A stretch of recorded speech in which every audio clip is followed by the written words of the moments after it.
Goeienaand almal. Ek hoop julle sien uit vir vanaand se gesprek, net soos wat ek uitsien na dit. Ek het al die dae afgetel tot vandag. Ons gaan 'n bietjie gesels oor Bybelvertalings, spesifiek ons Afrikaanse Bybelvertaling, omdat daar so min inligting rondom dit op die internet is. En dit gaan oor soos, wat is die verskil tussen die Bybelvertalings? Hoekom is daar verskillende Bybelvertalings? Wat se verskillende brontekste was gebruik in hierdie Bybelvertalings? Is ons Bybelvertalings akkuraat? Hoekom is daar verse uitgelaat uit party Bybels uit? Was dit as prins bedoel gewees of wat is die rede rondom dit? So ons gaan baie vrae vanaand beantwoord rondom ons Bybelvertalings. Maar ek wou nie net vanaand my eie gedagtes met julle kom deel nie. Ek wou nie net met julle kom deel wat ek al opgelees het rondom hierdie onderwerp nie. En daarom het ek het goed gedink, dat ons 'n kenner kry in hierdie veld, wat spesialiseer hierin, om met ons te kom gesels vanaand, sodat ons ook meer kan leer rondom hierdie onderwerp, en ook oor ons eie Bybels wat ons so graag lees. En ek is bevoorreg gewees, dat professor Jacobus Arnold D. vanaand met ons kom gesels. Hy is die senior professor in die departement Hebreëus aan die Universiteit van die Vrystaat in Bloemfontein, waar hy Bybelse, Hebreëse taalkunde en Bybelvertaling, antieke en moderne vertalings aanbied. En daarmee wil ek sê, professor, baie dankie dat professor bietjie tyd afgestaan het, en dankie dat professor bereid is om vanaand bietjie van u kennis met ons te kom deel, en dit is 'n voorreg om vanaand met u te kan gesels.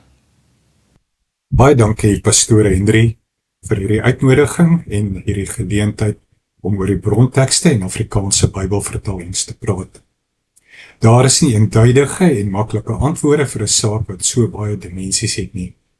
Ek sal my bes probeer om dit so eenvoudig as moontlik te antwoord en tegniese aspekte te verduidelik. My bede is dat die luisteraars en deelnemers hierby sal baat en dat van die kwelvrae beantwoord sal word. Baie dankie professor. Professor, ek gaan sommer dadelik met die eerste vraag begin om tyd te bespaar, sodat ons soveel vrae as moontlik vir die mense vanaand kan beantwoord rondom Bybelvertalings. En die eerste vraag wat ek vir professor het is, wat is 'n bronteks wat gebruik word om Bybels te vertaal? 'n Bronteks is die teks wat dien as die basis vir 'n vertaling.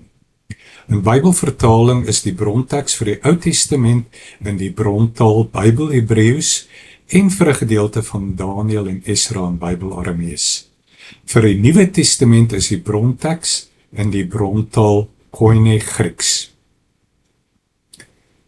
Daarteenoor is 'n doelteks of teikenteks die vertaalde weergawe of finale produk van die vertaalproses van 'n bronteks in 'n nuwe taal en kultuur. Brontekste berus op tekstuele navorsing. As wetenskaplike of akademiese uitgawes word die brontekste van die Ou en Nuwe Testament deur die Duitse Bybelgenootskap uitgegee en gepubliseer. In samewerking met die Wêreldbond van Bybelgenootskappe word ook 'n bronteks vir die Nuwe Testament uitgegee wat veral vir Bybelvertalers bedoel is. Bybelvertalers in 2026 het die volgende brontekste tot hulle beskikking. Die bronteks vir die Ou Testament is die 5de hersiene uitgawe of druk van die Biblia Hebraica Stuttgartensia, gepubliseer in 1997. Die Biblia Hebraica Quinta is in wording. Die eerste deel het in 2004 verskyn. Die name van hierdie uitgawes is in Latyn. Waarom word Latyn vir die name van die Hebreëse brontekste gebruik? Dit is omdat Latyn beskou word as die universele akademiese taal. Biblia beteken Bybel, Hebraica beteken Hebreëus en Stuttgartensia beteken Stuttgart, die stad in Duitsland waar die Duitse Bybelgenootskap geleë is, wat verantwoordelik is vir hierdie edisie. Quinta beteken 5 en verwys na die 5de edisie van die Biblia Hebraica. Daar was voorheen 3 edisies deur Kittel, dit was in 1906, 1913 en 1937. Biblia Hebraica Stuttgartensia was die 4de edisie en Biblia Hebraica Quinta is die 5de edisie. Na die Hebreëse brontekste word as diplomatieke brontekste verwys, omdat hulle 'n spesifieke manuskrip volg, sonder om dit met ander manuskripte te vergelyk en te verbeter. Teksvariante word in die tekskritiese apparaat in voetnote onderaan 'n bladsy weergegee. Die Hebreëse brontekste is 'n weergawe van die handgeskrewe teks van Codex Leningradensis, die oudste en volledige besbewaarde Oud-testamentiese teks wat in 1008 na Christus in Kaïro in Egipte oorgeskryf is en in Sint Petersburg, Rusland se nasionale biblioteek bewaar word. 'n Russiese versamelaar, Abram Furkowitsch, het dit in 1856 van Egipte na Sint Petersburg gebring. Dit is ongeveer 100 jaar gelede daar deur Paul Kale ontdek en hy het toe vir Rudolf Kittel gesê om dit as bronteks vir die 3de uitgawe van Biblia Hebraica wat in 1937 gepubliseer is, te gebruik. Die Latynse Leningradensis verwys na Leningrad, vorige naam vir Sint Petersburg, en is beslis nie 'n kommunistiese teks nie. Dit word ondersteun deur 'n onvolledige kopie van die Ou Testament, die Aleppo Codex, wat in 1939 na Christus, uit 930 na Christus dateer. Ongelukkig is meer as 1/3 daarvan in 1947 in die Aleppo-opstande beskadig en wat daarvan oorgebly het, word tans in Jerusalem bewaar.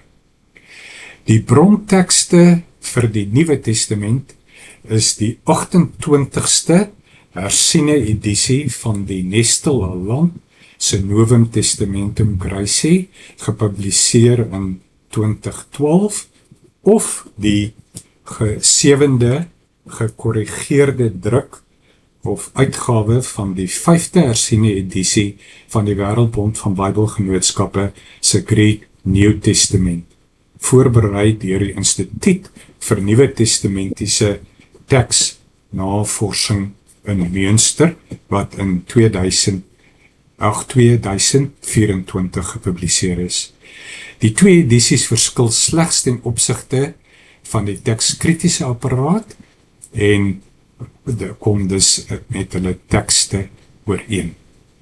Die Editio Critica Meyer is die mees omvattende en metodologiese gevorderde kritiese edisie van die Griekse Nuwe Testament wat tans in wording is en teen 2030 voltooi behoort te wees. Professor, dit is baie interessant. Kan professor vir my sê, is daar nog ander brontekste wat gebruik word om die Nuwe Testament te vertaal? Ja, daar is nog ander brontekste vir die Nuwe Testament. Byvoorbeeld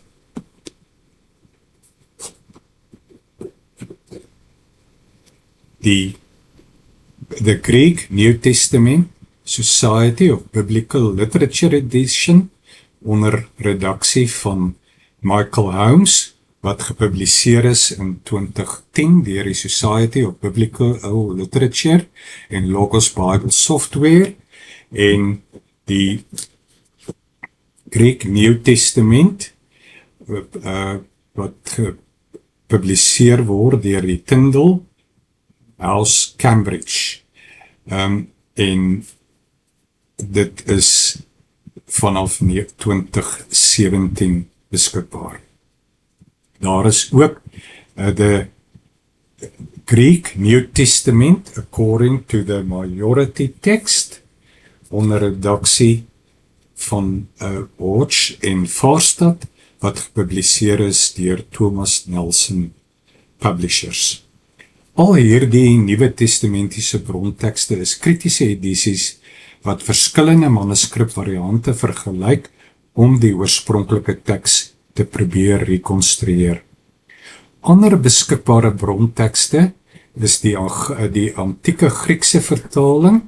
Dit is Alfred Raff se Septuaginta onder redaksie van Robert Hannard wat in 2006 gepubliseer is, en die antieke Latynse vertaling of Vulgaat Robert Weber se Biblia Sacra Vulgata onder redaksie van Roger Grayson wat in 2007 gepubliseer is, albei deur die Duitse Bybelgenootskap.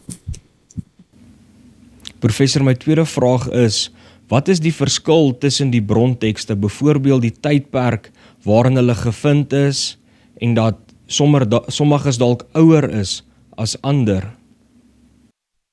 Geen oorspronklike handgeskrewe manuskrip of autograaf van enige van die auteurs van die Ou en Nuwe Testament bestaan meer nie. Ons het slegs latere kopieë, en wat die Nuwe Testament betref was daar vir so 30 jaar mondelinge oorlewering voordat die evangelies op skrif gestel is. Meeste van die profetiese geskrifte in die Ou Testament dateer van die 9de tot die 6de eeu voor Christus, terwyl die oudste fragmente van die Hebreëse en Arameese kopieë sedert die 2de eeu voor Christus dateer, en wat in 1947 en daarop volgende jare in die grotte by Qumran in die Judeese woestyn aan die noordweste kant van die Dooie See ontdek is. Behalwe vir 'n enkele volledige boekrol van die boek Jesaja, is die res van die Bybeltekste van Qumran slegs fragmente wat 'n paar letters of woorde bevat van 200 transkripsies van individuele boeke vir die periode tussen 150 voor Christus tot 70 na Christus. Hier byvoorbeeld is 'n foto van 'n faksimilie van die Jesaja geskrif, 'n rol wat by Qumran ontdek is en wat vir ons van groot waarde is. In teenstelling daarmee is die fragmente byvoorbeeld hier van Genesis, dit is wat vir ons oorgebly het, maar steeds baie waardevol, omdat dit tekste Genesis byvoorbeeld bestudeer kan word hiermee. Wat verder belangrik is dat hierdie tekste vir ons almal beskikbaar is. Daar is so 200 transkripsies van individuele boeke, en dit is in hierdie reeks gepubliseer, Discoveries of the Judean Desert, in 40 volumes. En wat ook interessant is, en belangrik is dat Kittel se uitgawe, so die geskrifte is in 1947 ontdek, en reeds in 1951 is die verskille tussen die teks, wat onthou dit is soos in die vorige vraag gesien het, die Codex Leningradensis, en die voetnote, die tekskritiese notas bevat reeds die Dooie See rolle. So die 7de uitgawe van 1951 van hierdie 3de uitgawe van Rudolf Kittel gee vir ons die Qumran die Jesaja rol se variante waar dit verskil met die Codex Leningradensis.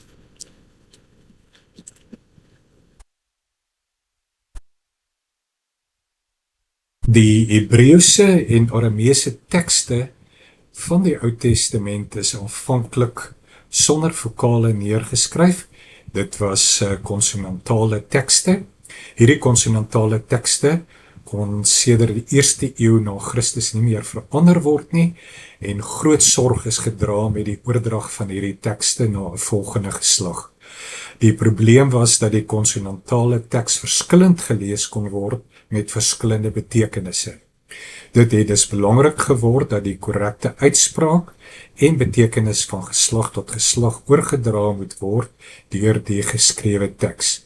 Teen ongeveer 600 na Christus het Joodse geleerdes die Masorete of oorleweraars van die tradisie 'n vokaal en klemtoonsisteem ontwikkel wat die uitspraak en betekenis van die Hebreëse Bybelteks kon weergee. Hulle het ook kantaantekeninge en voetnote aangebring. In 1455 druk Johann Gutenberg die eerste 200 Latynse Bybels, wat as die belangrikste gebeurtenis die afgelope 1000 jaar beskou kan word. Dit is so gelys deur Lifebooks. En Hebreëus het egter hoofdrukbrekings vir drukkers besorg en daar was verskeie mislukte pogings om 'n eerste gedrukte Hebreëse Bybel daar te stel. Dit was eers Daniel Bomberg wat in Venesië met sy tweede uitgawe van die Rabbynse Bybel, Biblia Rabbinica, van 1525 die eerste aanvaarbare volledige Bybel in Hebreëus kon druk. Dit het bekend gestaan as die Textus Receptus, die teks soos dit ontvang is, onder die redaksie van Jacob ben Chaim. Jacob ben Chaim het die beste manuskripte wat hulle in verskeie lande kon opspoor gebruik vir hierdie uitgawe. Hy kon nie 'n volledige manuskrip van die Ou Testament vind nie, en waar teks ontbreek is dit gerestoreer op grond van ander manuskripte wat ook almal onvolledig was. Alhoewel die Bomberg bronteks eklekties van aard was en al die tekste onbekend en laat was, vertoon dit tog eienskappe naby aan Codex Aleppo en Codex Leningradensis wat toe nog onbekend was, waaroor ons in die vorige vraag gesels het.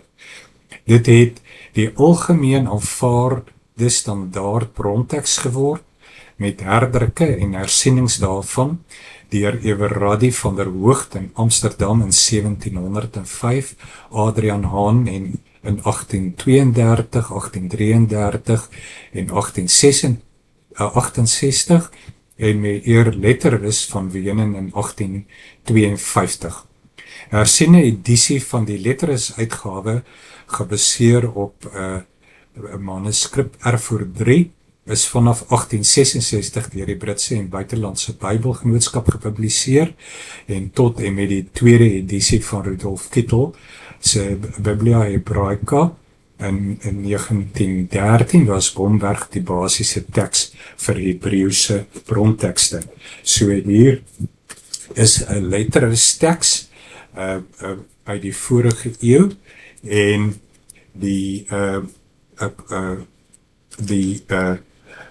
as ons kyk na Jesaja 53, dit nou vergelyk met die Jesaja van Kittel, so die hoofstuk wat ek daar gewys het was Jesaja 53 in Kittel, in Letterus, dit wil sê in die Bomberg uitgawe, sien ons absoluut weinig tekskritiese aantekeninge. Daar is 'n lyntjie onder aan die bladsy.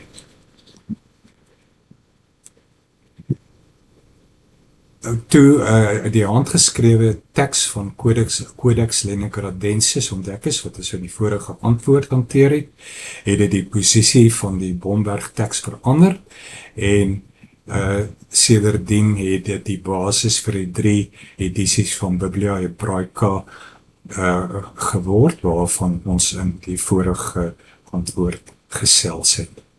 Die eerste volledig gedrukte Nuwe Testament is die Complutensiese Polyglot. Dit is in 1500 tussen 1502 en 1514 saamgestel. In daardie tyd was het gedrukte werk eers beskou as gepubliseer wanneer dit versprei word, alhoewel dit dus al in 1514 gedruk is, het die paus eers in 1522 toestemming vir verspreiding gegee. Die gevolg was dat Desiderius Erasmus van Rotterdam se Novum Instrumentum wat in 1516 gepubliseer is, bekend geword het as die eerste gedrukte Griekse Nuwe Testament en in 1633 bekend geword het as die Textus Receptus van die Nuwe Testament. Erasmus se uitgawe was gebaseer op 4 Byzantynse tekste wat uit die 12de en 13de eeu dateer en het drasties verskil met ouer tekste wat vanaf 1633 en veral in die 18de en die 19de eeu ontdek is. Die gehalte van die teksedisies van Tischendorf, Westcott en Hort en Nestel het die Textus Receptus later begin oorskadu en dit vervang. Die Nestel-Laland edisies en dan die Greek New Testament van die Wêreldbond van Bybelgenootskappe, as ook die Editio Critica Major, volg steeds die werkswyse en is gebaseer op die teksgetuienis wat ontdek en bestudeer word. Wat die Nuwe Testament betref, dateer die vroegste Griekse fragmente uit die 2de eeu en volledige Griekse manuskripte op perkament vanaf die 4de eeu. Teenswoordig is daar 5700 manuskripte wat die volledige of gedeeltelike Griekse Nuwe Testament bevat. Dit word gekomplementeer deur aanhalings in geskrifte van die kerkvaders in Grieks en vertalings van die Griekse Nuwe Testament in Latyn, Syries en Kopties uit die 2de en 3de eeu. Dit maak die vaststelling van die Griekse Nuwe Testamentiese bronteks 'n gekompliseerde aangeleentheid. Geen een van hierdie handoorgeskrewe tekste kom ooreen nie en bevat oorskryffoute en bedoelde veranderinge en verbeteringe om die teks meer verstaanbaar en duidelik te maak. Teksnavorsing volg die volgende roete. Individuele manuskripte word eers ontsyfer, daarna word dit met mekaar vergelyk, verskille tussen hulle word vasgestel. Variante word dan geanalyseer en die tekslesing wat die beste die oorsprong van ander variante kan verklaar, is die lesing wat gevolg word.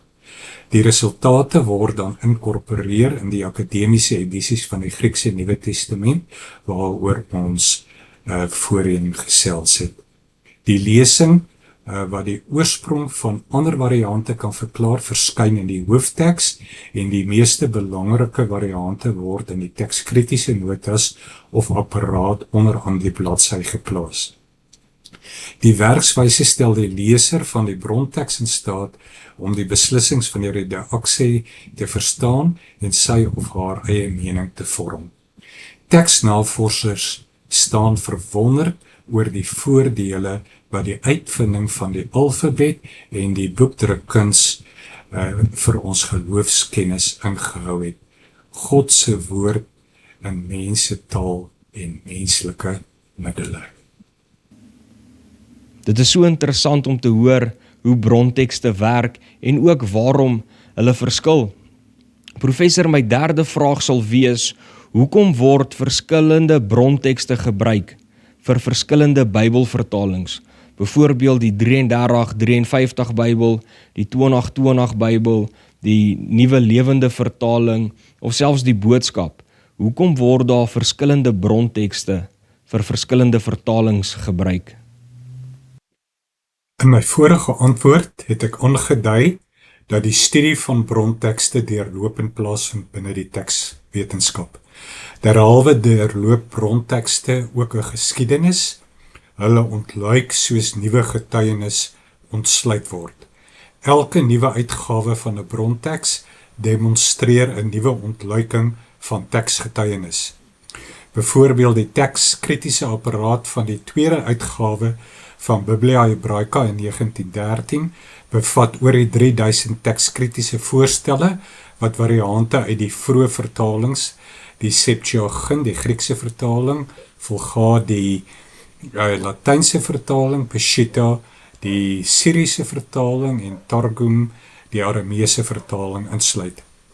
Die derde uitgawe van Biblia Hebraica 1937 bevat 17.000 variante lesings en oor die 5.600 tekskritiese voorstelle en vanaf 1951 ook variante uit die manuskripte van Qumran, wat die Bybelvertaler bystaan om vertaaloplossings te vind. Die tekskritiese apparaat van die Biblia Hebraica Stuttgartensia bevat minder variante, maar die variante is relevanter. In tekskritiese opsig bly die Biblia Hebraica Stuttgartensia steeds 'n beperkte uitgawe. Die Biblia Hebraica Quinta, waaraan gewerk word, se tekskritiese apparaat het meer inligting en beoordeel die variante wat daarin voorkom. Die uitgawe bevat ook 'n aparte tekskritiese kommentaar. Wanneer daar beplan word om 'n nuwe vertaling van die Bybel te maak, moet oor 'n aantal belangrike sake besluite geneem word. Dit sluit kwessies in, soos watter bronteks vertaal sal word en op watter manier die vertaling sal plaasvind. Hoe word besluit op brontekste? Die Afrikaanse vertalings wat jy noem, naamlik die 1933 vertaling, die 1953 hersiening, die 1983 vertaling, die boodskap en die nuwe lewende vertaling 2006 en die 2020 vertaling het oor meer as 90 jaar tot stand gekom. Bybelvertalers benut gewoonlik die beste beskikbare bronteks van die Ou en Nuwe Testament op die stadium wanneer die Bybelvertalingsproses van 'n Bybel begin. Ander oorwegings kan ook 'n rol speel. By die 1933 vertaling het die vertalers gemeen dat dit nie wenslik sou wees om die nuutste bronteks te gebruik nie. Afwykings van die aangenome teks sou kon meebring dat daar gepraat word van 'n nuwe Bybel en dit kon gebeur dat die lesers weier om dit te aanvaar. Die Bybelvertalers het daarom doelbewus die Textus Receptus as Griekse bronteks vir die Nuwe Testament van die 1933 vertaling gekies. Daar was wel belangrike uitgawes van die Nuwe Testament op daardie stadium beskikbaar, soos byvoorbeeld die van Westcott en Hort en Nestle.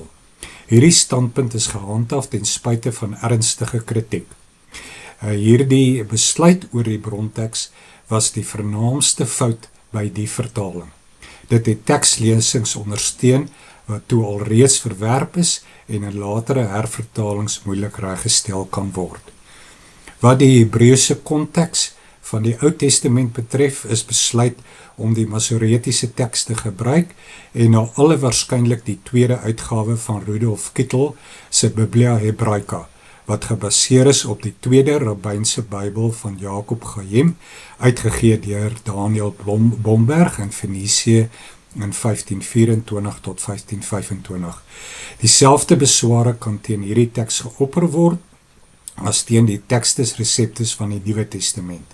Op daardie stadium was daar egter nie 'n beter uitgawe beskikbaar nie, anders as in die geval van die Nuwe Testament, en daarom het hierdie keuse geen kritiek tot gevolg gehad nie. Om saam te vat, Bybelvertalers kies gewoonlik die nuutste, volledige bronteks van die akademiese hoofstroom op die tydstip wanneer die vertaalproses begin. Vertalings kom uit verskillende tydperke en gebruik derhalwe verskillende brontekste. Dit was nou baie interessant. Nou weet ons almal hoekom hulle sekere brontekste vir sekere Bybels gebruik het. Professor, my 4de vraag aan u is daar brontekste wat as meer akkuraat beskou word as ander, en indien wel, waarom? Geen oorspronklike handgeskrewe manuskrip of autograaf van enige van die auteurs van die Ou en Nuwe Testament bestaan meer nie. Daar bestaan slegs latere kopieë. Daarom is die maatstaf om akkuraatheid te bepaal onmoontlik. Wat ons wel kan bepaal is in hoe verre beskikbare teksgetuies in beskikbare brontekste weergegee word. Dit gaan oor die gehalte van die bronteks. Ja, daar is brontekste wat as van beter gehalte beskou kan word as ander op grond van die feit dat hulle die sterkste argumente vertoon vir bepaalde tekskeuses. Maar soos in die vorige antwoorde aangedui, ontluik brontekste steeds en deurloop ook 'n ontwikkelingsgeskiedenis. Elke nuwe uitgawe van 'n bronteks is 'n nuwe ontwikkeling of ontluiking. Die studie en navorsing op brontekste gaan voort en ons het nog nie 'n finale en akkurate bronteks van die Ou en Nuwe Testament nie en sal dit waarskynlik nooit besit nie. Ek het reeds aangedui dat ten opsigte van die Ou Testament, die Biblia Hebraica Quinta, waaraan tans gewerk word en 25 van die 39 boeke van die Ou Testament reeds gepubliseer is, anders as die voorgangers se tekskritiese apparaat meer inligting bevat en die variante wat daarin voorkom beter beoordeel. Dit is ook afsonderlik daar is ook 'n afsonderlike tekskritiese kommentaar op elke boek. Derhalwe is die Biblia Hebraica Quinta van beter gehalte as sy voorgangers. Die redaksiekomitee van Biblia Hebraica Quinta dui egter self die tekortkominge aan. Daar word geoordeel dat steeds nie genoeg bekend is oor die geskiedenis van die ontwikkeling van die teks van die Hebreëse Bybel of die Ou Testament en die verskeie tekstradisies vir 'n gesonde basis vir 'n kritiese edisie nie. Verder is dit nog nie duidelik op watter punt in die teksgeskiedenis as uitgangspunt vir so 'n rekonstruksie gedoen kan word nie.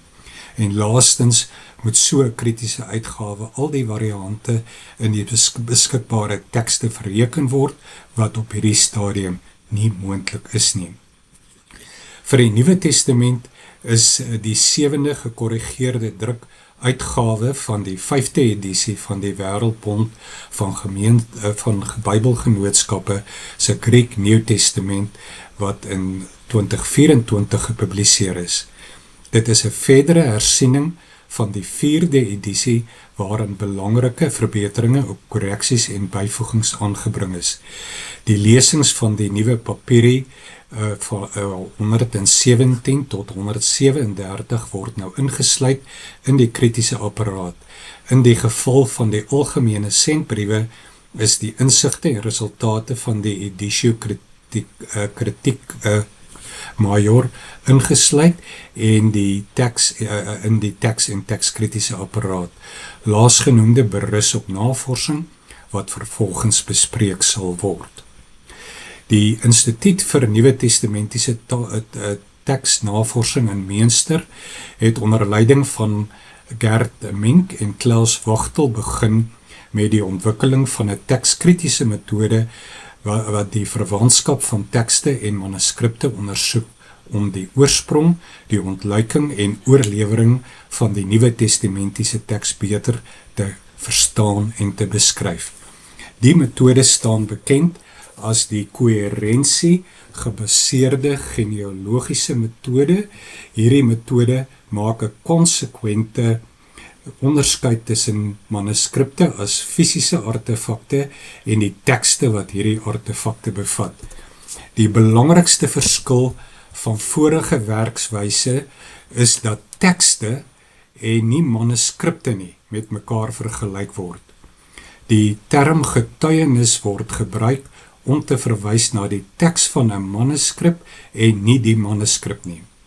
Die nuwe beginsel is dat tekste aan mekaar verbind kan word deur die verwantskap van hulle variante te gebruik. Die implikasie is dat indien hierdie ontwikkeling in die akademiese kringe aanvaar sal word, met ander woorde geregverdig kan word en nie gefalsifiseer word nie, dit implikasies inhou vir vaststelling van die Nuwe Testamentiese bronteks. Een so implikasie is die herwaardering van die Byzantynse teksgeskiedenis wat as laat beskou word. Brontekste wat tans van beste gehalte is, sal in die volgende generasie in die lig van beter navorsingstegnieke en teksgetuienis opgedateer word. Professor, baie dankie vir die opklaring oor die akkuraatheid, oor die brontekste. Die 5de vraag wat ek professor vanaand wil vra is die brontekste betroubaar? Hoe weet ons dit is werklik die geskrifte van die apostels en ook die profete?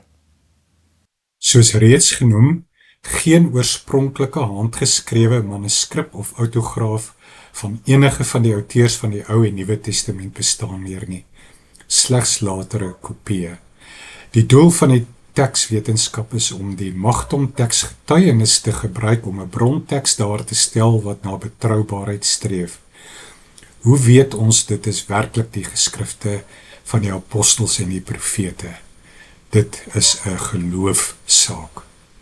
Wat die Ou Testament betref, glo ons dat die Codex Leningradensis, soos weergegee in die Biblia Hebraica Stuttgartensia en die Biblia Hebraica Quinta, wel aan hierdie vereiste voldoen. Daar is ten spyte van die oorskryffoute en onverstaanbare konstruksies nie 'n alternatief nie. Wat die Nuwe Testament betref, is dit die kritiese teks soos weergegee in die Wêreldbond van Bybelgenootskappe se edisies, the Greek New Testament. Hierdie edisies inkorporeer in die hoofteks die edisie van 2 akademici van Cambridge, Westcott en Hort, se The New Testament in the Original Greek, wat in 1881 tot 1882 gepubliseer is.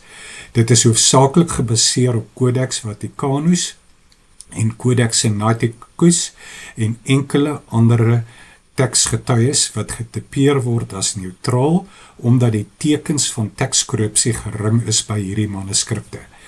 In die tekskritiese apparaat word getuienis van 5 groepe aangebied ten opsigte van teksvoorstelle. Groep A, die lesings is seker. Groep B, die lesings is redelik seker. En groep C, die lesings is redelik onseker. Groep D, die lesings is onseker. Lesings gemerk met 'n diamantteken beteken dat geen tekstuele beslissing gemaak kan word nie en dui derhalwe die hoogste vlak van onsekerheid aan. Hierdie werkswyse toon die erns waarmee met teksgetuies omgegaan word.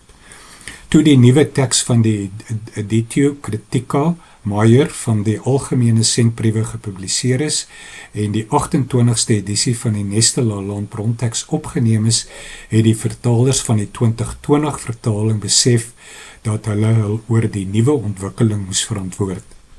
Hulle het die nuwe teks met die 4de edisie van die Wêreldbond van Bybelgenootskappe, the Greek New Testament, wat as bronteks gebruik is, vergelyk. Daar was 23 verskille. Die meeste van die verskille raak egter net kleiner sake, soos punctuasie en ander variasies wat weinig of geen verskil aan die vertaling sou maak nie. In slegs 3 gevalle was die teksverskille betekenisvol. Dit was in 1 Petrus 4 vers 16, waar die Wêreldbond van Bybelgenootskappe se teks lees, moet God verheerlik op grond van hierdie naam. En die Editio Critica Major moet God verheerlik in hierdie opsig. 2 Petrus 2 vers 6, waar die Wêreldbond van Bybelgenootskappe lees, as voorbeeld laat dien het van die dinge wat die goddeloses gaan tref. En die Editio Critica Major as 'n voorbeeld laat dien van hulle wat goddeloos gaan wees. 2 Petrus 3 vers 10 is die laaste voorbeeld waar 'n ernstige verskil ontdek is, en dit is die Wêreldbond van Bybelgenootskappe lees die aarde en wat daarop gedoen is ontbloot sal word, terwyl die Editio Critica Major die aarde en wat daarop gedoen is sal verbrand word. Die vertalers het hierdie 3 variante bestudeer en in al 3 gevalle bevind dat daar voldoende grond is om by die Wêreldbond van Bybelgenootskap se teks te hou. In lig van hoe ernstig met teksgetuies omgegaan word in die tekskritiese apparaat, kan die gevolgtrekking gemaak word dat 'n bronteks daar gestel word wat na betroubaarheid streef. Professor, ek is baie bly om te hoor hoe ernstig die Bybelgenootskap dit opvat om seker te maak dat ons akkurate brontekste het, sodat ons akkurate Bybels kan hê. So dit is ook interessant gewees om te geleer het.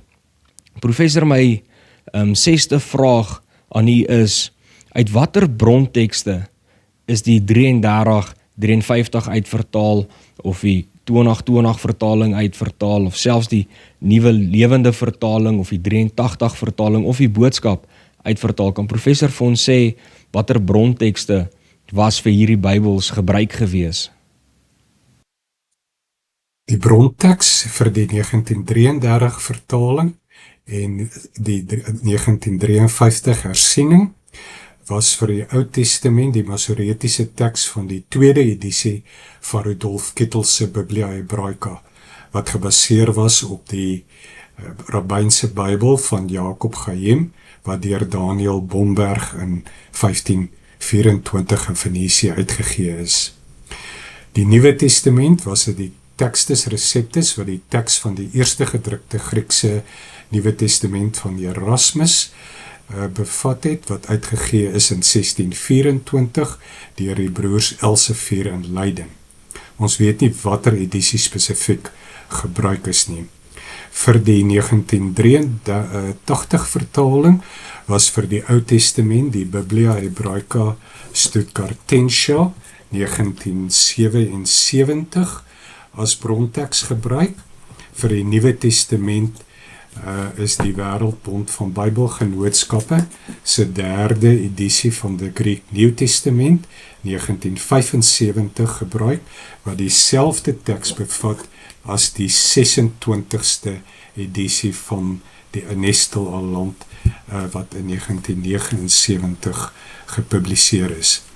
Die Boodskap is in 2002 gepubliseer en meld in die inleiding slegs oorspronklike Hebreeus, Aramees en Grieks sonder om na spesifieke brontekste te verwys.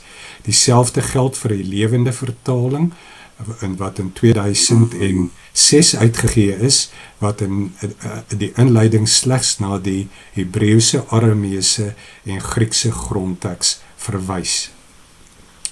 Die 2020 vertaling se bronteks vir die Ou Testament is die 4de uitgawe of druk van die Biblia Hebraica Stuttgartensia 1997. Die dele van die Biblia Hebraica Quinta wat beskikbaar is ook gebruik ter aanvulling van die Biblia Hebraica Stuttgartensia. Die bronteks vir die Nuwe Testament is die 4de hersiene of gekorrigeerde uitgawe van die Wêreldbond van Bybelgenootskappe se The Greek New Testament van 1993, wat saam met die derde hersiene uitgawe van 1983 gebruik is. Die Novum Testamentum Gracias is 26ste hersiene uitgawe en die 27ste uitgawe van 1993 is ook gebruik. Die teks van al die uitgawes is identies, maar die tekskritiese apparaat verskil wat sinvolle vergelyking moontlik maak wanneer ter sake. Baie dankie vir daai inligting, professor. Dit is baie interessant. Die 7de vraag wat ek aan professor wil vra is ons Afrikaanse Bybels gebaseer op ander Bybels? Byvoorbeeld, is van ons Bybels dalk uit 'n Nederlandse Bybel uitvertaal, of is van ons Bybels dalk soos uit die King James uitvertaal of ander Engelse Bybels uitvertaal, of is ons Bybels alleenlik uit brontekste uitvertaal, of is dit dalk albei gebruik was om ons Afrikaanse Bybels te vertaal? Om hierdie vraag te beantwoord, moet ons verstaan wat in die vertaalproses gebeur. Teenswoordig word vertaling beskou as 'n komplekse, onvoorspelbare proses, eerder as net 'n produk en wat veel meer as net geskrewe tekste behels. Komplekse sisteme is aanpasbaar, dit is dinamies, dit wil sê hulle verander voortdurend, hulle ontlyk en volg spesifieke trajekte as gevolg van die invloed van aantrekkers. Vertaling is 'n tussenin aksie om meervoudigheid en verskeidenheid te akkommodeer en te beperk. Die aanvangstekensisteem sluit al die veelvlakkige, komplekse en ontluikende aspekte wat insette lewer in die vertaalproses in en die daarop volgende tekensisteem dui die uitkoms aan wat uit die vertaalproses te voorskyn kom. Wat Bybelvertalings betref, sluit 'n aanvangtekensisteem 'n aanvangteks, voorheen bekend as die bronteks in. Die 6 Afrikaanse vertalings waarna in die vorige vraag verwys word, maak almal aanspraak dat hulle 'n bepaalde Hebreëse en Griekse bronteks gebruik het. Die aanvangsisteem behels ook die inset van ander aspekte wat deur aantrekkers bepaal word.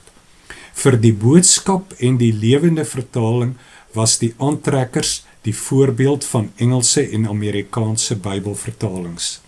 Vir die boodskap was dit the message, so mens kan self sien, dit lyk dieselfde. Die boodskap, daar staan die Bybel in hedendaagse Afrikaans en the message, the Bible in contemporary English. Vir die nuwe lewende vertaling was dit die New Living Translation en in die inleiding van die nuwe lewende vertaling word vermeld dat die model van die New Living Translation by hierdie vertaling deeglik in ag geneem is. Tog berus hierdie vertaling op selfstandige bestudering van die Hebreëse, Arameese en Griekse grondtekste. Ek sien nie in die inleiding van die boodskap enige herkenning aan die message nie, maar dit is baie duidelik dat dit model wel gevolg word. Die Statenvertaling was die voorbeeld vir die 1933 vertaling en sy 53 hersiening. Die 1933 vertaling het die Nederlands Bybelgenootskap vertaling van 1951 beïnvloed, wat op sy beurt weer invloed op die 1953 hersiening uitgeoefen het. Die 83 vertaling volg die voorbeeld van die Good News Bible en die 2020 vertaling is grootliks beïnvloed deur die Nederlandse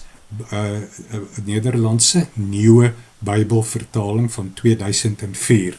By die 22 vertaling is in ag geneem wat in die Common English Bible ook verskyn het. Dit is 'n vertaling wat baie ooreenstem met wat in die vertaalopdrag van die 2020 vertaling was en daarom is dit ook geraadpleeg om te sien watter vertaaltegnieke gevolg is en sekere vertaaloplossings wat dan hanteer is daar volgens. Wanneer Bybelvertalers met vertaalprobleme gekonfronteer word, raadpleeg hulle bestaande Bybelvertalings op soek na vertaaloplossings. Antieke vertalings soos die Septuagint, Griekse vertaling van die Ou Testament en die Vulgaat Latynse Bybelvertaling word ook raadpleeg by tekskritiese en taalprobleme. Dit was nou ook baie interessant gewees om te hoor, professor, dat ons ook ander Bybels raadpleeg rondom hulle tegnieke wat hulle gebruik het, maar ook uit die brontekste ons Bybels uitvertaal en laat dit nie net noodwendig direk uit 'n ander vertaling oorvertaal is nie. Professor, my 8ste vraag aan u is, watter vertaaltegnieke is gebruik in die verskillende Bybels? Byvoorbeeld, is dit 'n direkte vertaling, 'n woord vir woord vertaling? Is dit 'n dinamiese ekwivalensie vertaling? En wat is die doel? Hoekom het hulle hierdie verskillende vertaaltegnieke gebruik vir sekere Bybels? Vertaling word bestudeer in die dissipline vertaalkunde. Dit is nog 'n jong dissipline. Voorheen is vertaling beskou as die handeling om woorde uit die een taal na 'n ander taal oor te sit, maar was aan streng en teenstrydige voorskrifte onderworpe, wat meestal bepaal het dat 'n vertaling in 'n vorm moet wees wat so naby as moontlik aan die bronteks is. Byvoorbeeld 'n vertaling moet die woorde van die oorspronklike weergee, wat nie gebeur het nie. 'n Vertaling behoort die styl van die oorspronklike te beskou, en in 'n vertaling moet 'n vertaler nooit iets byvoeg of uitlaat nie. Die resultaat was woord vir woord of letterlike vertalings wat nie maklik verstaanbaar is nie, as gevolg van die andersheid van die brontaal wat in die vertaling deurskyn. Die King James vertaling, die American Standard Version en die Nederlandse Statenvertaling is goeie voorbeelde van woord vir woord of letterlike vertalings. Die eerste volledige Afrikaanse Bybel van 1933, wat in 53 hersien is ook 'n woord vir 'n woord of letterlike vertaling en vorm deel van die era van Bybelvertaling wat met die hervorming begin is en met die wetenskaplike bestudering van vertaling sedert 1960 geëindig het. Sedert die 60er jare in vertaalkunde as 'n nuwe dissipline het 'n gevolglike klemverskywing in die vertaalmodel en metode gekom. Een van die pioniers was die Bybelvertaler Eugene Nida. Sy model was om die boodskap van sinne eerder as woorde te vertaal sodat die doeltaal dieselfde effek op hedendaagse lesers en hoorders kan hê as wat dit op die oorspronklike lesers of hoorders van die brontaalteks gehad het. Nida het vertaling gedefinieer as die reproduksie in die ontvangertaal van die naaste natuurlike ekwivalent van die brontaalboodskap, eerstens in terme van betekenis en tweedens in terme van styl. Hiervolgens verloop die vertaalproses soos volg. 'n Vertaler ontleed die betekeniskenmerke van die bronteks, waarna die vertaling gedoen word met betekeniskenmerke van die bronteks in gedagte. Dit moet in terme van betekenis so na as moontlik aan die bronteks wees. Die ideale resultaat is dat die bronteksfunksie ekwivalent aan die doeltaalfunksie moet wees. Hierdie benadering was 'n poging om die verstaan van die gewone leser te aktiveer. Die resultaat was kommunikatiewe vertalings wat maklik verstaanbaar is, maar weinig van die andersheid van die bronkultuur weergee. Die meeste nuwe vertalings van die Bybel sedert 1970 was sogenaamde doelgerigte of betekenisgeoriënteerde vertalings. Voorbeeld hiervan is die The Good News Bible van 1977 en in Suid-Afrika is die 1983 vertaling in Afrikaans aangepak binne die raamwerk van Nida se dinamies ekwivalente benadering wat 'n nuwe era van Bybelvertaling begin het. Die wetenskaplike bestudering van die verhouding tussen vertalings en hulle brontekste deur deskriptiewe vertaalkundiges het bevind dat vertalings egter nooit aan die ideaal van ekwivalensie beantwoord nie as gevolg van taalkundige en kulturele verskille tussen tale. Dit is onmoontlik om 'n vertaalde teks te produseer wat 'n presiese weergawe van die oorspronklike is. In vertaling is daar altyd onvermydelik 'n sekere mate van subjektiwiteit en herformulering betrokke. In 'n poging om die probleem te oorkom, het vertaalteoretici soos Christiana Nord voorgestel dat dit is 'n algemene reël die bedoelde funksie van die vertaling moet wees, die skopus van die vertaling noem sy dit, wat vertaalmetodes en strategie bepaal en nie die funksies van die brontaal nie. Die vertaalproses begin waar 'n initieerder, oftewel die kliënt, 'n vertaler met 'n opdrag nader. Die vertaler ontleed die opdrag asook die bronteks met die opdrag in gedagte, waarna die vertaling gedoen word met die opdrag en brontaalkenmerke in gedagte. Sommige aspekte van die brontaal word behou en ander verontagsaam. Die vertaling mag dieselfde wees of heeltemal van die brontaal verskil. Die ideale resultaat is 'n tevrede kliënt, 'n tevrede leser. Die resultaat is funksionalistiese vertalings wat 'n bepaalde groep lesers bedien, byvoorbeeld 'n woord-vir-woord vertaling, vertaalkundiges of 'n lekker leesvertaling vir tienerseuns. Funksionalistiese vertalings kan enige van die volgende wees: letterlike of eksotiserende vertalings wat nie maklik verstaanbaar is nie, as gevolg van die andersheid van die bronkultuur. Voorbeeld is die interlineêre Bybel, Grieks-Afrikaans, wat dan 'n Grieks, 'n transkripsie van Grieks en 'n woord-vir-woord weergawe gee. As mense Matteus 13 lees, van die onkruid wat tussen die koring gesaai word, dan is dit al klare vertaalfout in hierdie vertaling, want dis nie onkruid, is dit nie, dit is draabok, wat genoem word, dit wil sê 'n spesifieke plant wat soos koring lyk. So selfs 'n letterlike vertaling kan, of 'n interlineêre vertaling kan foute maak. Of aan die ander kant het jy kommunikatiewe vertalings, byvoorbeeld die lewende vertaling in 2006 en 'n parafrase of vrye vertaling, die boodskap wat die Bybel in hedendaagse Afrikaans is, wat maklik verstaanbaar is, maar weinig van die andersheid van die bronkultuur weergee. Die eersgenoemde vertaalstrategie, dit wil sê die van 'n interlineêre vertaling, werk vervreemdend in op die leser, en die laasgenoemde vertalings, die boodskap, se vertaalstrategie is inburgering, so dit lyk soos 'n teks wat oorspronklik in Afrikaans geskryf is en lyk nie na 'n vertaling nie.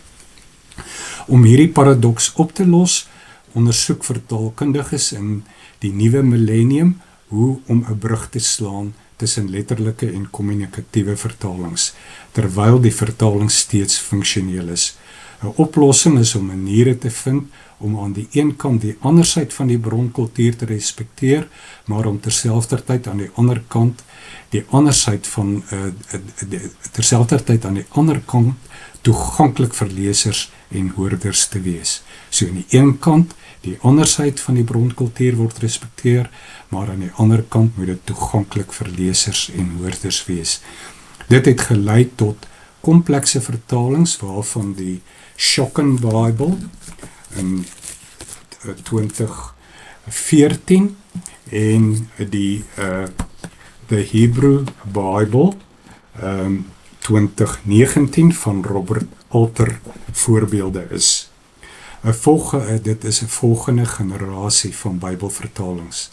Die kenmerk van die komplekse vertalings is dat die andersheid van bronkultuur in paratekste of metatekste soos inleidings, opskrifte, kaarte, prente, woordelyste, kruisverwysings en voetnote verduidelik word, terwyl die taalgebruik hedendaags is.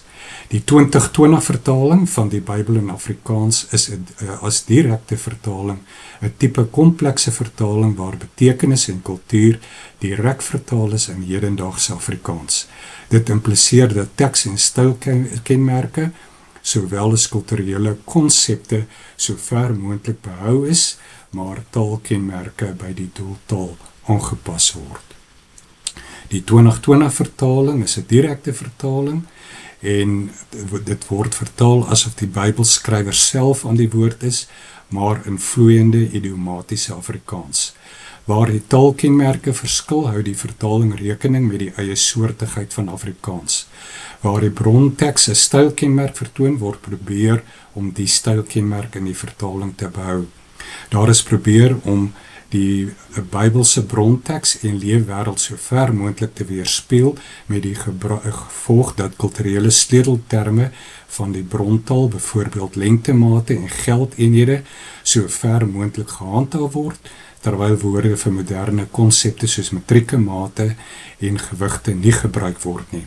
Dit geld ook vir die vroulike verwysings na sommige nie lewende sake, byvoorbeeld stede, Jerusalem en Babel, en abstrakte begrippe soos wysheid, wat as vroulik in die bronteks voorgestel word. Om hierdie aspekte te verduidelik is benewens die toeligting in die inleiding en die voorwoord van paratekste en metatekste gebruik gemaak. Dit is opskrifte en dan voetnote, en in daai voetnote kry ons sosio-kulturele inligting van die leefwêreld van die Bybel, titels van amptdraers ensovoorts, en baie inligting wat help om die Bybel verstaanbaar te maak. So dit help jou om te verstaan wat in die bronteks aangaan, en terwyl die vertaling, die vertaalde teks gelees kan behou word en die voetnote verduidelik wat daar aangaan.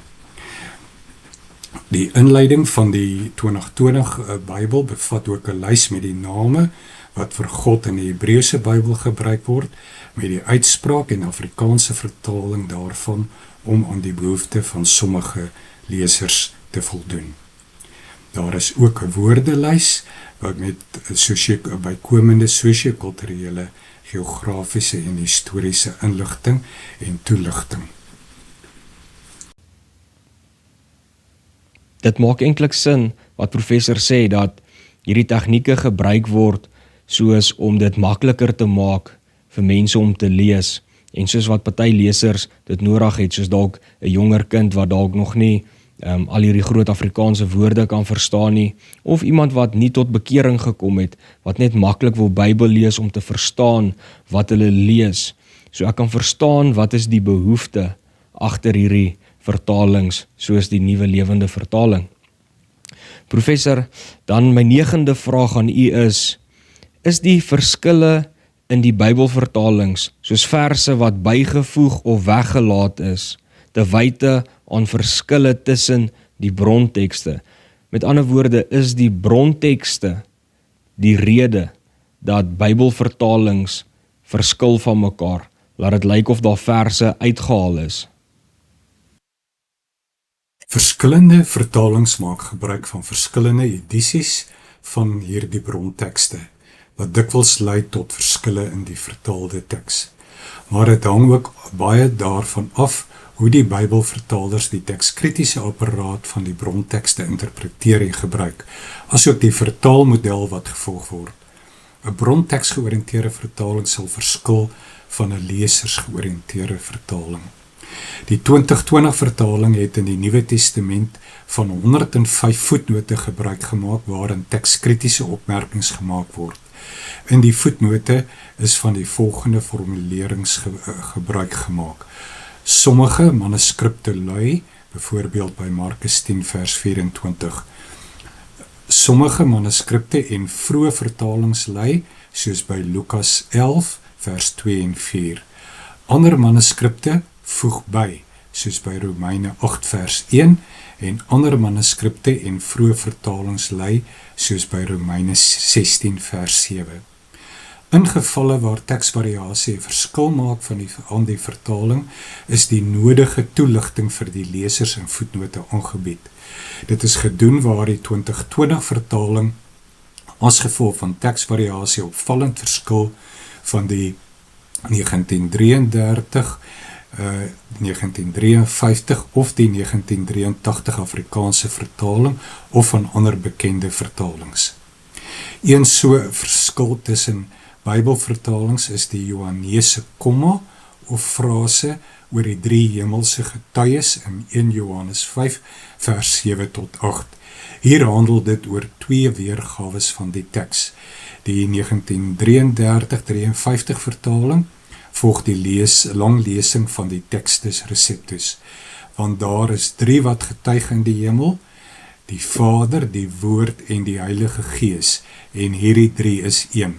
En daar is 3 wat getuig op die aarde, die Gees en die water en die bloed, en die 3 is eensstemmig. Die 2020 vertaling, die 1933 vertaling, die Nuwe Lewende vertaling en die boodskap volg die kortlesing. Die 1983 vertaling vertaal soos volg: daar is 3 wat getuig, die Gees en die water en die bloed, en die 3 se getuienis stem ooreen. Alhoewel die tekskritiese getuienis ten gunste van die kort teks so oorweldigend is, dat die debat hieroor reeds lankal tot 'n einde gekom het, word die lang teks nog hanteer in 'n voetnoot in die 2020 vertaling, net so in die 1983 vertaling, in die Nuwe Lewende vertaling, maar nie by die boodskap nie. Die 2020 vertaling voeg die volgende voetnoot in, na die lesing met die korter teks in vers 7.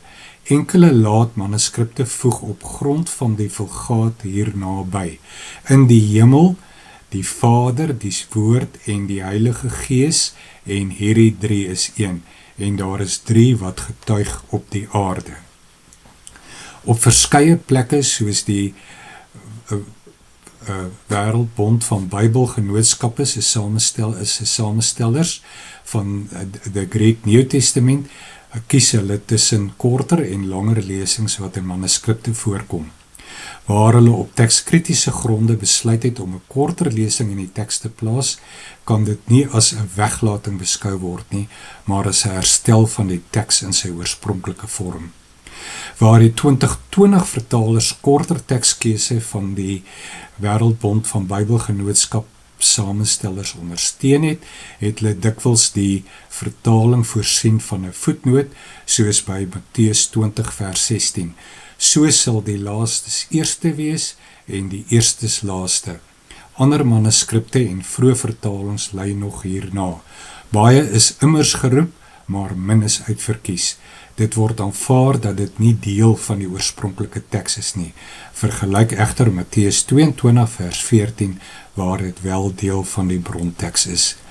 Die 1933 en 53 vertaling volg die lang lesing soos in die Textus Receptus. So sal die wat laaste is eerste wees, en die wat eerste is laaste, want baie is geroep, maar min uitverkies.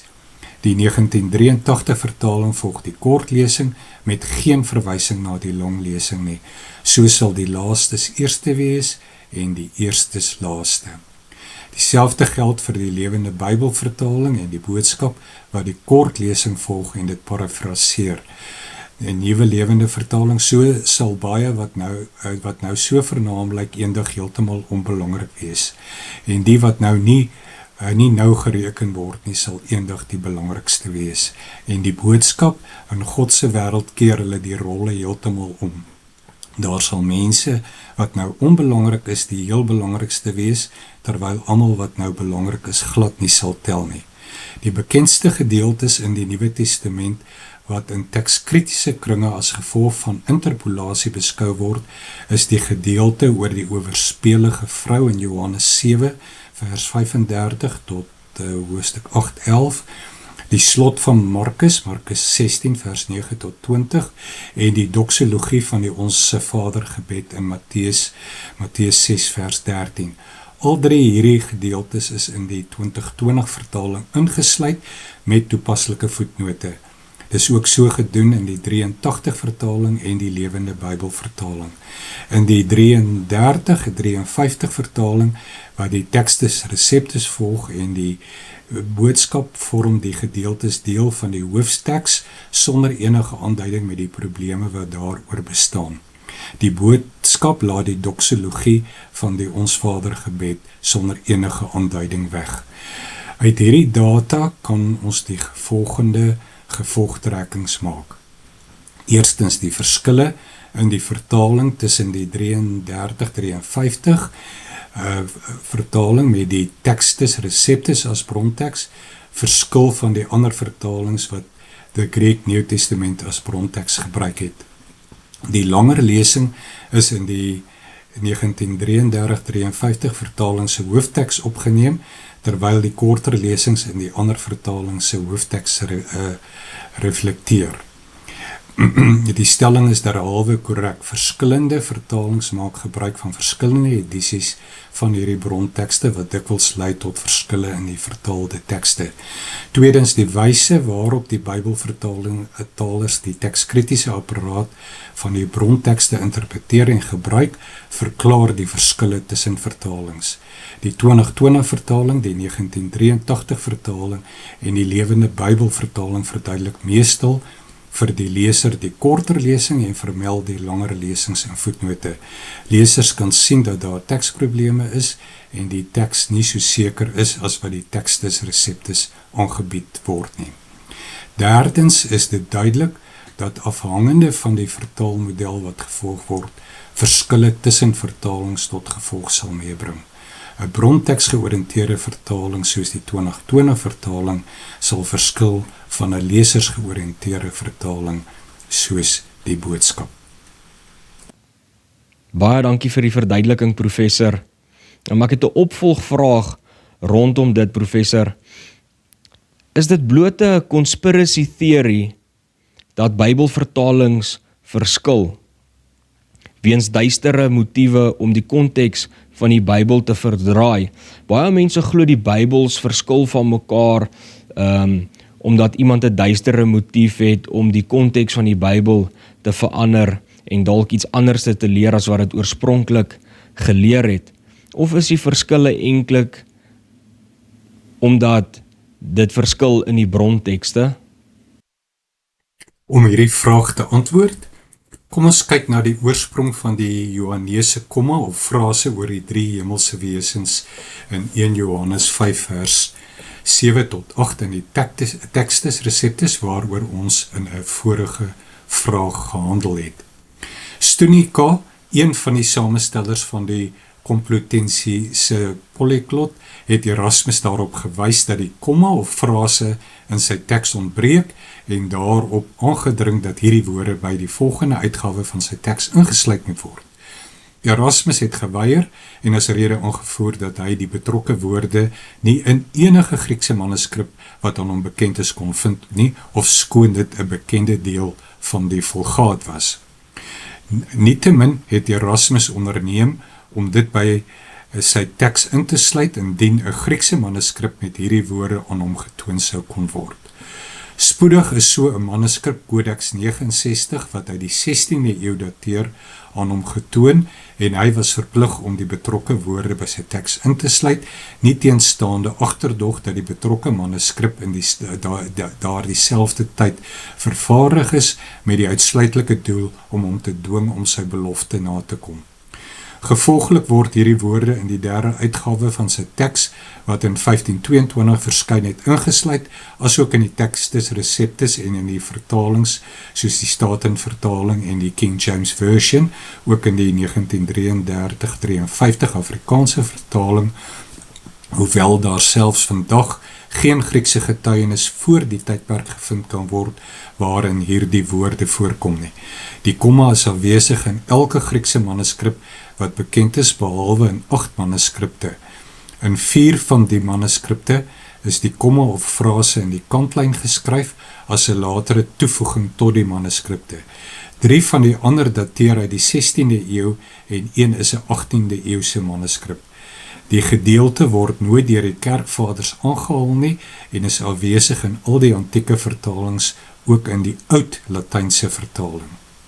Die lesing het in 'n 4de eeuse Latynse verhandeling vir die eerste keer voorgekom om 3 wat getuig te verduidelik en word daarna deur die Latynse vaders in Noord-Afrika gebruik en vanaf die 6de eeu verskyn dit ook as deel van die teks van die Vulgaat. Indien die teks oorspronklik deel was van 1 Johannes 5, bestaan daar geen goeie rede dat dit weggelaat moes word nie. Die gevolgtrekking is dat dit 'n laat-invoeging is om die 3 wat getuig te typeer en te verduidelik.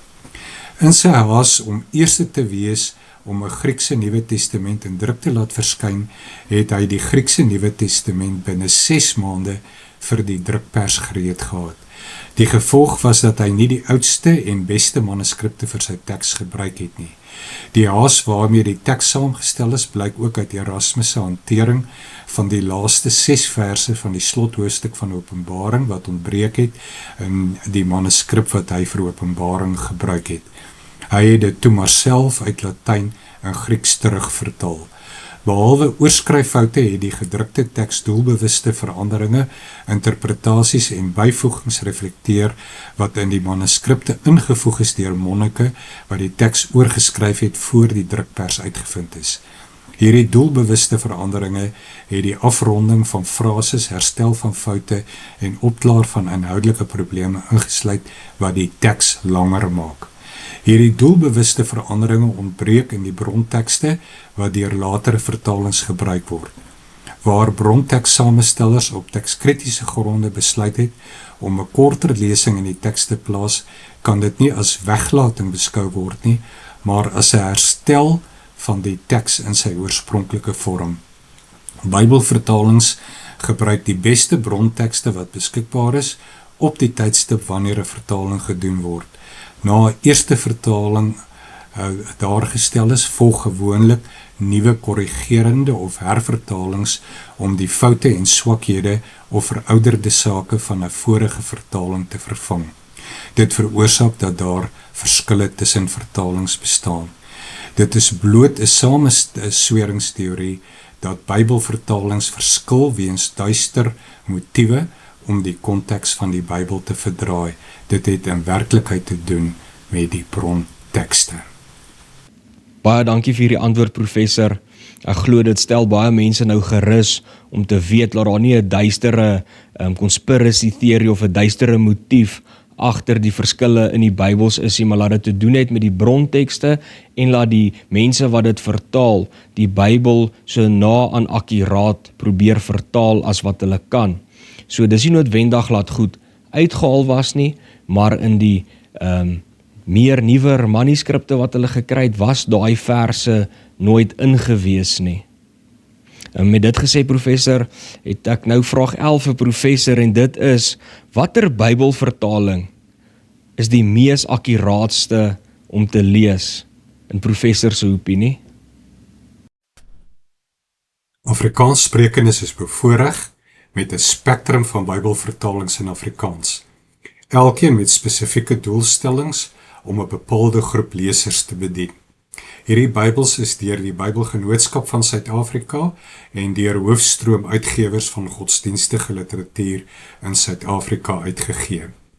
Die Afrikaanse Bybelvertalings van die Bybelgenootskap van Suid-Afrika, die 3353, die 1983 en die 2020 vertaling, se gehalteversekering en kwaliteitskontrole is bepaal deur die werkswyse en vertaalproses wat gevolg is. Die 2020 vertaling word as voorbeeld gebruik. Die vertaalspan van die 2020 vertaling het bestaan uit die nominasies van alle lidkerke, sowel as uit die vakverenigings van taalkundiges, letterkundiges en taalpraktisyns, 'n totaal van minstens 142 medewerkers, waarvan 37 vroue is. En hulle het gewerk as eksegete, brontaalkenners, intravertalers, letterkundiges en taalkundiges by die projek. Benewens die begeleidingskomitee was daar 'n literêre advieskomitee, 'n taalkundige advieskomitee, 'n literêre adviespaneel en ook 'n taalkundige adviespaneel. Die hele vertaalproses is deur 'n projekleier bestuur. Daar is ook 64 kerklike lesers aangestel en 3 redaksionele komitees vir die Ou Testament, die Nuwe Testament en deuterokanonieke boeke om die hoofstukke van bepaalde korpusse te beoordeel. Elke redaksionele komitee is saamgestel uit 1 brontaalkundige, 2 eksegete, 2 Afrikaanse letterkundiges, 1 Afrikaanse taalkundige, 1 vertaalkundige en die projekleier. Die projek het in 5 fases verloop. Fase 1 was vertaling, kontrole en intravertaling 4 lede per boekspan. Die eerste eksegeet, 'n teoloog, lewer 'n basisvertaling, verwerk kommentaar hierop deur die tweede eksegeet wat 'n teoloog is en 'n brontaalkenner wat kenner van Hebreëus, Aramees of Grieks is en stuur dit aan die intravertaler, 'n opgeleide vertaler wat 'n basisteks in duidelike en vloeiende Afrikaans lewer. Fase 2 het behels dat verdere interne taalkundige en literêre hersiening van deur 2 lede waarna die teks sistematies deur die onderskeie redaksionele komitees nagesien en hersien is. Fase 3 het eksterne kommentaar deur kerklike en ander lesers hanteer wat deur die redaksionele komitees oorweeg en verwerk is. Fase 4 was kontrole vir konsekwentheid deur die redaksionele komitees. En fase 5 het die begeleidingskomitee die proses deur alle fases hanteer, dit afgeteken en oorhandig aan die Bybelgenootskap van Suid-Afrika. Na 'n vooraf beplanningsproses het die vertaalproses in 2006 begin en die vertaling is in 2020 gepubliseer. Alhoewel nie so omvattend nie, is 'n soortgelyke proses met die 33 en 83 vertaling gevolg. Die kommersiële Afrikaanse vertalings volg gewoonlik die marktendense in die Verenigde State van Amerika. Die groot voordeel vir hoofstroomuitgewers is die benutting van beskikbare Afrikaanse akademici om die vertalings te produseer. Gewoonlik word 'n klein groepie akademici genader wat die vertalings binne 'n kort tyd kan afhandel en dan word dit gekontroleer deur 'n eindredakteur en ondergaan dan kopieredigering as deel van die publikasieproses. Dit is onmoontlik vir 'n uitgewer om 'n proses te volg wat deur die Bybelgenootskap gevolg word, wat met vrywilligers werk en nie 'n winsgewende organisasie is nie. Om saam te vat, die Bybelvertalings van die Bybelgenootskap van Suid-Afrika het gehalteversekering en kwaliteitskontrole ondergaan op 'n wyse wat nie moontlik is vir kommersiële vertalings van hoofstroomuitgewers, byvoorbeeld die Nuwe Lewende Vertaling en die Boodskap nie. Gevolglik is die Bybelvertalings van die Bybelgenootskap van beter gehalte en meer akkuraat as die van hoofstroomuitgewers. Baie dankie vir daai antwoord, professor. Ek het ook 'n opvolgvraag en dit is ook my laaste vraag vir vanaand. En dit is: watter Bybelvertaling stel u voor 'n Christen moet lees? En is daar dalk sekere Bybelvertalings waarvan ons af moet wegbly, wat dalk enige valsheid kan bevat en mense dalk op 'n dwaalspoor kan lei? My aanbeveling is om 'n funksionalistiese benadering tot die keuse van 'n Bybelvertaling te volg. As gevolg van halteversekering, begin om te kies uit die vertalings wat deur die Bybelgenootskap van Suid-Afrika aangebied word. Indien daar nie 'n vertaling gevind word wat jou bevredig nie, kies dan uit die kommersiële vertalings van die hoofstroomuitgewers. Kies die vertaling wat aan jou behoeftes voldoen en wat jy aanspreek.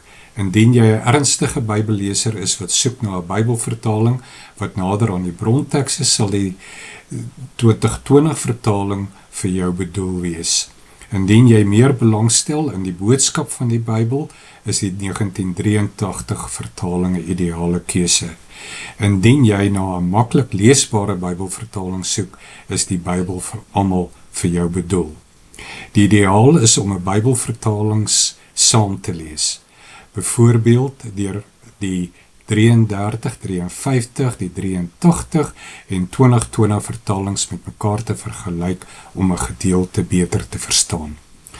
Maar bly weg van vertalings wat deur geloofs- en politieke groepe en kultusse gedoen word. Daar is byvoorbeeld 'n Afrikaanse vertaling deur City Bible Foundation wat nie die toets van gehalteversekering sal deurstaan nie. Die beste opsie nog is om Bybel, Hebreëus en Grieks te leer. Dit is moontlik om dit virtueel te doen by die Universiteit van die Vrystaat. Dit is 'n reis vol avontuur om jou Bybel saam met die Hebreëse of Griekse bronteks te lees. Deur slegs 'n vertaling te lees is soos om jou bruid deur die sluier te soen. Professor, ek wil vir u baie dankie sê dat u tyd afgestaan het vir ons vanaand om bietjie u kennis met ons te kom deel. Ek glo dit gaan so leersaam wees vir baie mense en soveel mense gerus stel. Ons wil werklik weer eens net vir professor baie dankie sê dat professor vir ons tyd gemaak het en die kennis met ons kom deel het en ons waardeer dit opreg. En mag professor geseënd wees in alles wat professor doen. Ek het respek vir die feit dat jy delf in hierdie onderwerpe wat van belang vir gelowiges is. Dit is ons passie in die Hebreëse departement om hierdie kennis in die geloofsgemeenskap te beliggaam. Hierin speel jy 'n groot rol. Pastoor Henry, weer eens baie dankie vir die geleentheid. En daar het ons aan die einde gekom van hierdie wonderlike onderhoud saam met professor Jacobus Nodee. Ek hoop julle het vanaand geniet, net soos wat ek het geniet het, en mag hierdie video vir julle baie leersaam wees en vir julle baie beteken. En ek wil vra dat julle dit gerus met julle vriende en familie sal deel, wat ook vrae het, ook rondom Bybelvertalings en hoekom daar verskille is. Mag julle elkeen 'n geseënde aand verder hê.